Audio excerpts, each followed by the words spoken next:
अस्सलाम वालेकुम व्यूअर, इस वीडियो में हम डेक्लोरान जेल के बारे में बताने वाले हैं। जिस तरह आप सब लोगों को पता है कि डेक्लोरान जेल में डिक्लोफेनेक पड़ी हुई है और डिक्लोफेनेक जो है दर्द और इन्फ्लेमेशन के लिए इस्तेमाल होती है। अब सवाल ये पैदा होता है कि अगर टेबलेट मौजूद है तो इन्होंने जेल के फार्म में क्यों बनाई है। इनकी कई वजूहात है। एक वजह ये कि अगर जिन लोगों का पेट ख़राब है तो वो डिक्लोफेनेक नहीं ले सकते, उनसे पेट और ख़राब होता है।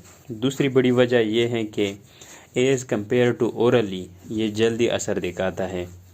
तीसरी बड़ी वजह यह है कि कुछ लोग जो है ओरली टेबलेट्स वगैरह नहीं ले सकते, तो ये उनके लिए बनाई गई है। चौथी वजह यह है कि ये इंटरेक्शन से फिर बंदा बच जाता है। अगर ओरली कोई भी मेडिसिन आप यूज़ करेंगे तो उसके किसी न किसी मेडिसिन के साथ लाजमी इंटरेक्शन होता है, तो उससे बच सकते हैं अगर आप जेल का इस्तेमाल करेंगे। तो इसको किन किन चीज़ों के लिए इस्तेमाल कर सकते हैं, उससे पहले अगर आप लोग चैनल पे नए हैं तो चैनल को सब्सक्राइब करें और वीडियो को लाइक करना ना भूलें। तो व्यूअर्स, बात स्टार्ट करते हैं डेक्लोरान जेल की। इनको हम जोड़ों के दर्द के लिए इस्तेमाल कर सकते हैं, कमर के दर्द के लिए इस्तेमाल कर सकते हैं, मसल्स में किसी एरिया पे अगर दर्द हो रहा है, पेन हो रहा है तो उसके लिए इस्तेमाल कर सकते हैं, या किसी भी जिस्म के किसी भी हिस्से में इन्फ्लेमेशन हो गई है, स्वेलिंग हो गई है तो उसमें आप इसको इस्तेमाल कर सकते हैं।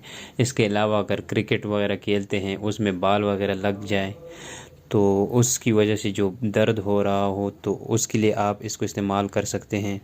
इसके अलावा आर्थराइटिस में भी आप इसको इस्तेमाल कर सकते हैं।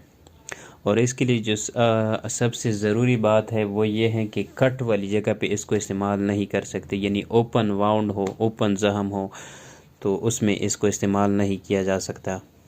इस्तेमाल किस तरह करना है, इस्तेमाल दिन में 2 से 3 मरतबा इस्तेमाल करना है दिन में। तो व्यूअर्स, ये थी आज की वीडियो। उम्मीद करता हूँ पसंद आई होगी। पसंद आई है तो वीडियो को लाइक करें और चैनल को सब्सक्राइब करना ना भूलें। तो व्यूअर्स, मिलते हैं नेक्स्ट वीडियो में, तब तक के लिए अल्लाह हाफिज़।